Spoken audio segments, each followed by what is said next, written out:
Hello, and welcome again to Living English. Today, we're looking at the words should and ought to, and at persuading. In our last episode of Sisters and Brothers, David told his story, why he didn't contact his parents or Anne for so long. Now Anne has found him, he has to work out what to do next.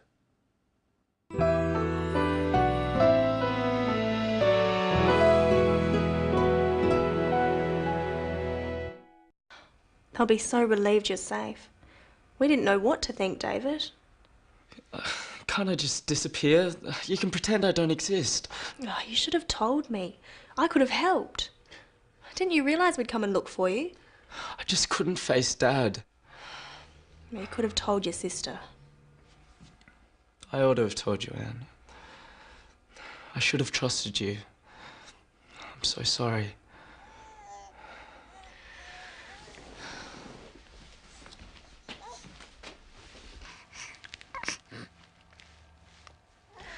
He's so beautiful, David. You can't keep him from Mum and Dad. They're flesh and blood, David. They're Sam's grandparents. Don't you think they want to see him? Don't you think I want to meet your parents? Rose is right, David. Mum and Dad so much want to be grandparents. But not like this. Your secret's out now. Steve! It's all right, Sarah. Steve's right. I think David knows what he has to do. What do you suggest?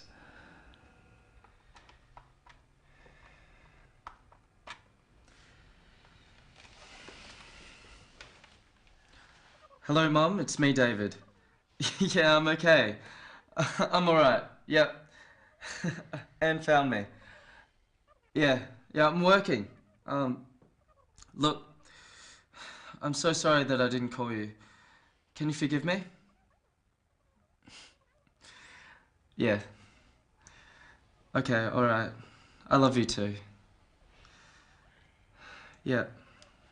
Alright. Mum's crying. She's gone to get Dad. He's gonna be so angry.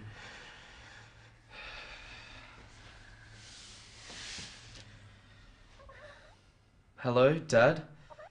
I wonder if David's father will be as angry as David thinks. We'll find out in the next episode. First, what does David think he should do? Listen. Can't I just disappear? You can pretend I don't exist. David suggests he should disappear. He says, "Can't I?" He's suggesting something. Try saying, "Can't I just disappear?" with David. Can't I just disappear? Now let's look at some useful phrases. Should have, could have, ought to have. They are all to do with things that David didn't do in the past, and Anne thinks he was wrong not to do them. What are these things? Let's listen. You should have told me. I could have helped. Didn't you realise we'd come and look for you? I just couldn't face Dad. You could have told your sister. I ought to have told you, Anne. I should have trusted you. Should have is used to talk about things it would have been better to do in the past. You can use it about other people or yourself. First, try saying it after Anne. Oh, you should have told me. Try some others using should have. I worn a jacket. I should have worn a jacket. Now I'm cold. You left earlier. You should have left earlier. Now you'll be late. They asked me to come. They should have asked me to come, and now I'm sad. And should have can be contracted to should have. The negative is shouldn't. I shouldn't have said that. I'm sorry. Anne also uses the phrase could have. Listen again. I could have helped. Didn't you realise we'd come and look for you? I just couldn't face Dad. You could have told your sister. Anne uses the phrase could have twice. I could have helped and you could have told your sister. Could is the past tense of can. By saying I could have helped, Anne is saying that she would have been able to help David in the past if he had let her. By saying this, she is also saying it would have been better for her to help. She also says, you could have told your sister. Anne is telling David off. She is angry with him because she is his sister and he kept a secret from her. Try saying, you could have told your sister with Anne. You could have told your sister. The final way of talking about things not done in the past is ought to. Listen to David use this phrase. I ought to have told you, Anne. I should have trusted you. I'm so sorry. David says, I ought to have told you. Ought to has a very similar meaning to should have. If you ought to do something, it is the right thing to do. You ought to give that money back. You stole it. David ought to have told his sister, because she is his sister and he should have trusted her. Try saying ought to in these phrases. You tell the truth. You ought to tell the truth. She win. She ought to win because she's the best. But notice that we say, I ought to have, not just I ought have. The negative is ought not or oughtn't. Excuse me, Yes? don't you think you should introduce me? You're right. I ought to have introduced you before. I should have told the viewers who you are. Now, Well, this is Michelle Crowden. Hello, Michelle. hello Brenton. And hello viewers. What else are we looking at today? We're looking at persuading. What is persuading? To persuade someone is to convince them about something, to get them to agree with you. In the story, Rose and Anne agree with each other that David should go and see his parents and take his son Sam with him.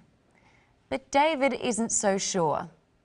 Let's look at how Anne and Rose persuade David to change his mind. How many reasons can you hear why David should go? He's so beautiful, David. You can't keep him from Mum and Dad. They're your flesh and blood, David. They're Sam's grandparents. Don't you think they want to see him? Don't you think I want to meet your parents? Rose is right, David. Mum and Dad so much want to be grandparents. But not like this. Your secret's out now. What was Anne's reason why David should go home? She thought her parents would want to see their grandson. Let's look at what she says. He's so beautiful, David. You can't keep him from Mum and Dad. She says, you can't keep him from Mum and Dad. You can't or cannot stop Mum and Dad from seeing him. Is she right? When Anne says you can't, she's not saying that it is impossible for David to stop his parents from seeing Sam. She is saying strongly that it would be wrong. Look at Brenton and persuade him that what he is doing is wrong by saying, you can't. You can't read a book while we're presenting Living English. You can't leave yet. We haven't finished. You can't sit there. It's too far back. Now, let's look at Rose's reasons for David going home. They're your flesh and blood, David. They're Sam's grandparents. Don't you think they want to see him? Don't you think I want to meet your parents? Rose said, "They're your flesh and blood." That doesn't sound very nice. What does it mean? Saying someone is your flesh and blood just means that they are your blood relatives. They are related to you directly. So your parents and your children are your blood relatives. But your wife or husband aren't. And your wife or husband's family aren't either. What other reasons does she give? She says they're Sam's grandparents. So David's parents are blood relatives to David's son, Sam, too. And finally, she says, "Don't you think I want to meet your parents?" The expression, "don't you think," is another way of persuading someone to your point of view. This time, help me persuade Michelle she is doing the wrong thing using "don't you think." Should pay attention. Don't you think you should pay attention? Being rude. Don't you think you're being rude? Should put that mirror down. Don't you think you should put that mirror down?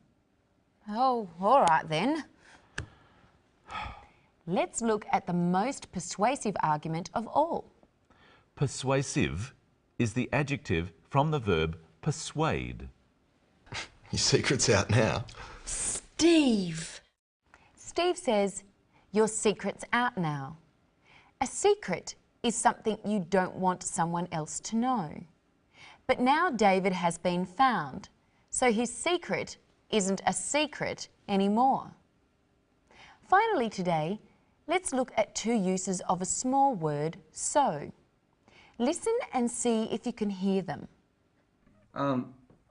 Look, I'm so sorry that I didn't call you. Can you forgive me? He's gonna be so angry. So, used like this, is just another way of saying very. It's a bit stronger than very. I'm so sorry. I'm very sorry. By saying he's so sorry, David is telling his mother he is really, really sorry. And he says, Dad is going to be so angry. He thinks his father is going to be really, really angry.